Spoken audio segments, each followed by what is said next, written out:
exactly what you want to see. Let's run this puppy in.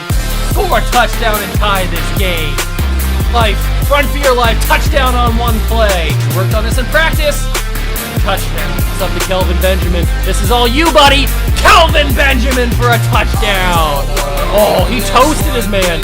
Holmes toasted his man. Spin move. Oh! Oh!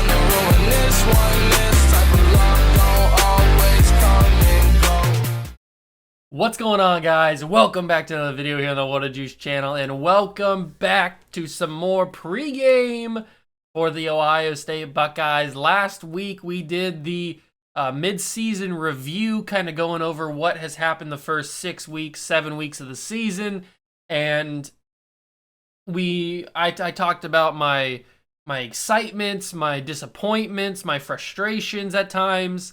The bright spots being like Travion Henderson, CJ Stroud, all those guys, the best wide receiver core in the league. All of those things I talked about in that episode, so you guys can go back and check that out last Saturday if you want to. But this Saturday, we actually got game. We got game this week. Today.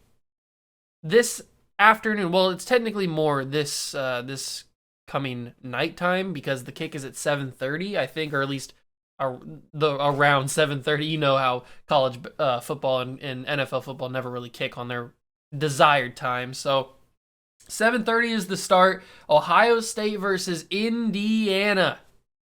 Yeah. Ohio State versus Indiana. Number 5, Ohio State versus Indiana. Let's get into this game. So, as you probably know already, or you may not know, I don't know how much college football you guys watch, but Indiana's not playing that well this year. They're coming off of a really good season in 2020 in the pandemic year. They surprised a lot of people. A lot of guys in the national media and around the world thought that Indiana was going to continue that stretch of really good play. But this year they've been fairly disappointing. You could say that the least. Like, they've been probably the most disappointing team this year because they probably, out of all teams that were like the lower tier, had the most upside. And one of the reasons why they've been playing really bad is that Michael Penix Jr., their starting quarterback, has been hurt, and he will not play in this game against the Buckeyes. So that already knocks them down a lot. So, and I'm not saying that Michael Penix would have changed this game by playing, because he has not played that well. He's got 4 touchdowns and 7 interceptions with under 1,000 passing yards in the games that he has played. So he has not played particularly well, especially not as good as he played last season. He's been kind of a letdown.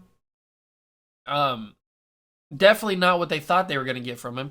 And then we get to Ohio State, who has been playing way above expectations, at least on defense. We knew the offense was going to get going here pretty soon, and it looks like it has. CJ Stroud has almost 2,000 passing yards in the games that he's played. He's got 18 touchdowns to 3 picks, and a couple of those picks were kind of like deflected passes and stuff, so not all his fault.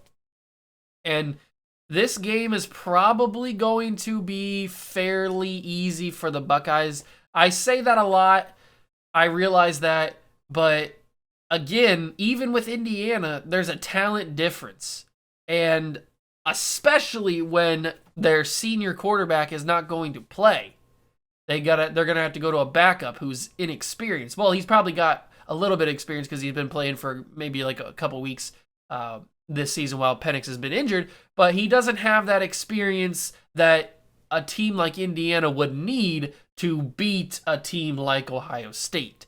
If you're gonna beat a team like Ohio State, you're gonna need crazy things to happen, and you're gonna need fairly experienced players, including quarterback. So Indiana doesn't have that. It is at Indiana, so an Indiana night game is always terrifying for Ohio State Buckeye fans, just like going to Purdue at night is terrifying. Going to Northwestern at night is terrifying. Stuff like that. Going to those kind of lower end stadium places is always terrifying because the fans are always super into it. It's always a weird hype atmosphere, and you could think of this game as a trap game. I don't. because I feel like the way the Buckeyes have been playing, Travion Henderson has been unbelievable. The wide receiver core obviously has been unbelievable as well, and the defense has been playing way better than people thought they were going to play, especially after the Oregon game. So I don't really think this is a trap game because of those facts. I think the Buckeyes will win this game and probably win it heavily. Now, I don't usually talk about the betting side of college football or the NFL because I don't really feel like it's relevant to the stuff we're talking about, and I don't really personally do betting on sports, so it's not really. I care about a little bit. I'm curious to see like some of the money lines and some of the over unders and the spread and stuff like that. So I'm curious to see about that stuff, but I don't really like take it seriously with like I'm gonna spend or I'm gonna put $100 down on the Indiana Hoosiers to beat the Buckeyes. Like I'm not gonna do that stuff. So, but I am curious, or I was checking the spread for this game, and the Vegas odds are -21 for the Ohio State Buckeyes. That's the spread for this game. So if you guys don't understand what the spread is how much Vegas thinks the Buckeyes or any team will win by. So they think that -21 means the Buckeyes will win by more than 21 points. And obviously the spread for Indiana is +21. So they will lose by more than 21 points. So take that for what it is. I think it's interesting because I feel like if Michael Penix Jr. was playing this game, I feel like the spread would be a little bit smaller, maybe like into the 14 to 17 range, but I think this should be a little bit higher in my opinion. I think it should be in the 28 to 35 the Buckeyes win by, because this team is steamrolling. The Buckeyes are steamrolling everybody they play, and I know Indiana is a little bit higher of a talent level than you get your Rutgers and your Marylands and all that stuff.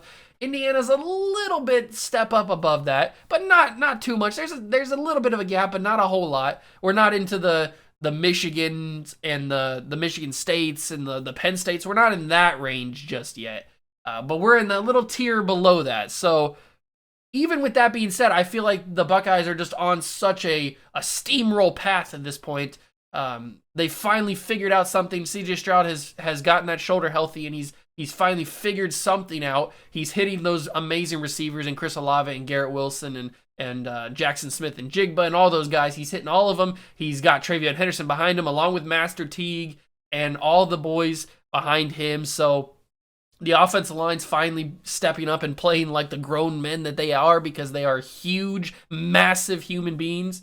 So they're finally playing well. We still don't really know what's going on with Harry Miller. Like, nobody talks about what's going on with Harry Miller. I don't know if it's a knee injury or what. Like, Harry Miller's like one of those guys that's just like not there and nobody ever talks about it. I mean, Luke Whippler's been playing center the whole season and he's been doing a fine job, but he's no Harry Miller.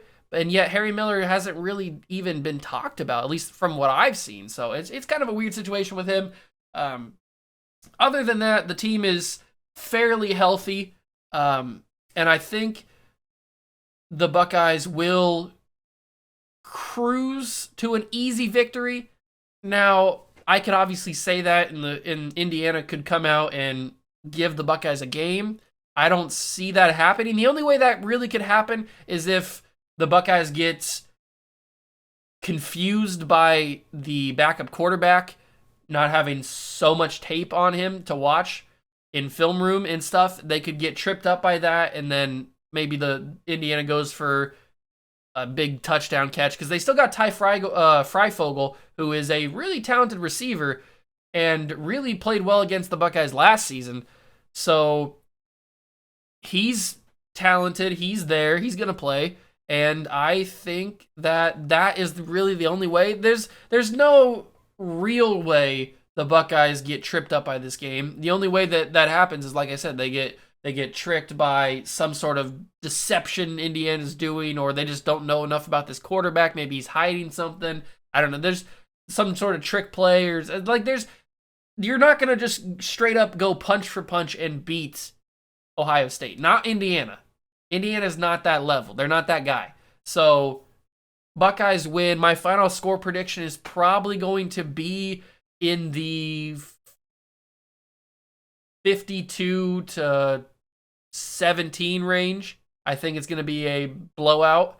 I think it's going to be a not really competitive game. I think Indiana may score a couple touchdowns here and there. Maybe they get a fluke play with Freifogel. He goes down the field and the quarterback hits him.